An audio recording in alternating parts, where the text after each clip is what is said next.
Hello ವೀಕ್ಷಕರೇ, welcome to ಕಲಾಕೃತಿ ಪ್ರಪಂಚ. ಇವತ್ತು ನಾನು ಒಂದು ಆರೋಗ್ಯಕರವಾದ ಸಲಾಡನ್ನು ಹೇಗೆ ಮಾಡೋದಂತ ನೋಡಿಸ್ಕೊಡ್ತಿದ್ದೀನಿ.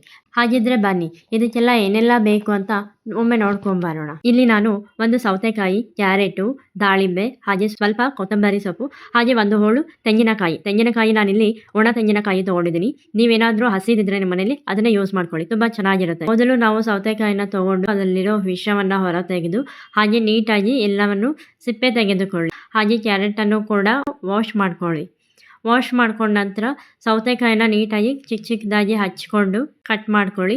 ಒಂದು ರೀತಿ ಈ ರೀತಿಯಾದರೂ ಕಟ್ ಮಾಡ್ಕೊಳ್ಬೋದು. ಇಲ್ಲಿ ನೋಡಿ, ನಮ್ಮ ಮನೆ ಕಿನ್ನರಿಗಳು ಸೌತೆಕಾಯಿ ಅಂದರೆ ಎಂಥ ಗಾರ್ಡನ್ ಇದ್ದರೆ ಆಗಿದ್ರು ಓಡ್ ಬಂದುಬಿಡ್ತಾಳೆ. ಅವಳಿಗೆ ಕೊಟ್ಟರೆ ಹೋಗೋದು, ಇಲ್ಲ ಅಂದರೆ ಹೋಗೋದೇ ಇಲ್ಲ ಅಲ್ಲಿಂದ.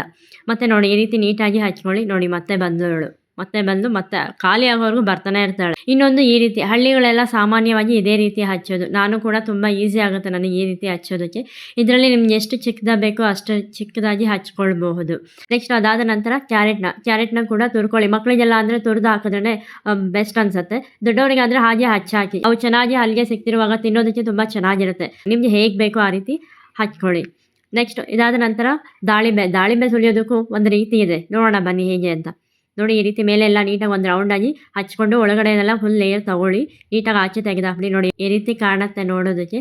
ಹಾಗೆ ಹಿಂದೆ ಕೂಡ ಅದೇ ರೀತಿ ನೀಟಾಗಿ ರೌಂಡಾಗಿ ಹಚ್ಕೊಳ್ಳಿ. ಮಧ್ಯ ಇರೋದೆಲ್ಲ ನೀಟಾಗಿ ತೆಗೆದುಬಿಟ್ರೆ ನೋಡಿ ನೀಟಾಗಿ ಕಾಣುತ್ತೆ ದಾಳಿಂಬೆ ನಿಮಗೆ. ಹಾಗೆ ಎರಡೂ ಕಡೆ ಹಚ್ಕೊಂಡ್ಮೇಲೆ ಮಧ್ಯದಲ್ಲಿ ಒಂದು 3-4 ಹತ್ರ ನೀಟಾಗಿ ಈ ಥರ ಮಧ್ಯಕ್ಕೆ ಹಚ್ಕೊಂಡು ನೀವು ಓಪನ್ ಮಾಡೋದು ಸಾಕು, ತುಂಬ ಈಸಿಯಾಗಿ ಓಪನ್ ಆಗಿಬಿಡುತ್ತೆ ಅದು. ಹಾಗೆ ಅವನ್ನೆಲ್ಲ ಬಿಡಿಸೋದಕ್ಕೂ ಕೂಡ ತುಂಬ ಈಸಿ ಆಗುತ್ತೆ. ನಂತರ ಇವನ್ನೆಲ್ಲ ಒಂದು ಬಟ್ಲಿಗೆ ಹಾಕ್ಕೊಳ್ಳಿ, ಒಂದು ಬೌಲ್ಗೆ ಎಲ್ಲವನ್ನು ನೀಟಾಗಿ ಹಾಕ್ಕೊಳ್ಳಿ. ಹಾಗೆ ನಾನಿಲ್ಲಿ ತೆಂಗಿನಕಾಯಿನ ತುರ್ಕೊಳ್ತಾ ಇದ್ದೀನಿ. ನೋಡಿ, ಅದನ್ನು ತುರ್ಕೊಂಡು ನೀಟಾಗಿ ಬೌಲ್ಗೆ ಹಾಕ್ಕೊಳ್ಳಿ. ನಾನು ಮೊದಲೇ ಹೇಳಿದಾಗೆ ಹಸಿ ಕೊಬ್ಬರಿ ಇದ್ದರೆ ತುಂಬ ಒಳ್ಳೆ ಕೊಬ್ಬರಿ ಇದ್ದವರು ಹಸಿ ಕೊಬ್ಬರಿ ಯೂಸ್ ಮಾಡ್ಕೊಳ್ಳಿ, ಇಲ್ಲ ಅಂದವರು ಒಣ ಕೊಬ್ಬರಿನ ಯೂಸ್ ಮಾಡ್ಕೊಳ್ಳಿ. ನೆಕ್ಸ್ಟು ಇದಕ್ಕೆ ರುಚಿಗೆ ತಕ್ಕಷ್ಟು ಖಾರ, ನಿಮ್ಗೆ ಎಷ್ಟು ಬೇಕೋ ಅಷ್ಟು ಖಾರನ ಮೆಣಸಿನಕಾಯಿನ ಹಚ್ಕೊಳ್ಳಿ. ಹಾಗೆ ಉಪ್ಪು, ರುಚಿಗೆ ತಕ್ಕಷ್ಟು ಉಪ್ಪು. ನಾನಿಲ್ಲಿ ಚಾಟ್ ಮಸಾಲ ಆ್ಯಡ್ ಮಾಡ್ಕೊಳ್ತಿದ್ದೀನಿ. ಮನೇಲಿದ್ದರೆ ಮಾಡ್ಕೊಳ್ಳಿ, ಇಲ್ಲಾಂದರೆ ತೊಂದರೆ ಇಲ್ಲ. ನೀವು ಮನೇಲಿ ಇಟ್ಕೊಂಡ್ರೆ ಒಳ್ಳೆಯದು. ಇದು ಮನೆಯಲ್ಲಿ ಹಣ್ಣಿನ ಸಲಾಡ್ ಮಾಡಿದ್ರೆ ಅಥವಾ ತರಕಾರಿಗಳ ಸಲಾಡ್ ಮಾಡಿದ್ರೆ ಬೇಕಾಗುತ್ತೆ, ಇದು ಚೆನ್ನಾಗೂ ಇರುತ್ತೆ. ನಾನು ಇದನ್ನು ಸ್ವಲ್ಪ ತೊಗೊಂಡಿದ್ದೀನಿ. ಪೆಪ್ಪರ್ ಪೌಡರ್ ಅಂದರೆ ಕಾಳು ಮೆಣಸಿನ ಪುಡಿ. ಇದನ್ನು ಕೂಡ ನಾನು ಮೆಣಸನ್ನು ಹುರಿದು ಒಂದು ಜಾರ್ಗೆ ಹಾಕಿ ಇಟ್ಕೊಂಡಿದ್ದೀನಿ. ನೋಡ್ತಿರ್ಬೋದು ಇಲ್ಲಿ. ನೋಡಿ, ನಾನು ಈ ಥರ ಇಟ್ಕೊಂಡಿದ್ದೀನಿ. ಈ ಥರ ಏನಕ್ಕಾದರೂ ಬೇಕು ಅಂದಾಗ ನಾವು ಅರ್ಜೆಂಟಿಗೆ ಮಾಡ್ಕೊಳ್ಳೋಕ್ಕಾಗಲ್ಲ. ಸೊ ಇದನ್ನು ನೀಟಾಗಿ ನಾನಿಲ್ಲಿ ಹುರಿದು ಹಾಕೊಂಡಿದ್ದೀನಿ. ಚೆನ್ನಾಗಿ ಇದನ್ನೆಲ್ಲ ಮಿಶ್ರಣ ಮಾಡ್ಕೊಳ್ಳಿ. ಮಿಕ್ಸ್ ಮಾಡಿ ಚೆನ್ನಾಗಿ. ಹಾಗೆ ಒಂದು ನಿಂಬೆಹಣ್ಣು ತೊಗೊಂಡು ಇದನ್ನು ಒಂದು 3-4 ಡ್ರಾಪ್ ಆದರೆ ಸಾಕು, 3-4 ಹನಿ ಆದರೆ ಸಾಕು. ತೊಗೊಂಡು ನೀಟಾಗಿ ಮಿಕ್ಸ್ ಮಾಡ್ಕೊಳ್ಳಿ. ನೋಡಿ, ಸಲಾಡ್ ರೆಡಿ ಆಯಿತು. ಇಷ್ಟೇ, ತುಂಬ ಸುಲಭದ ವಿಧಾನ.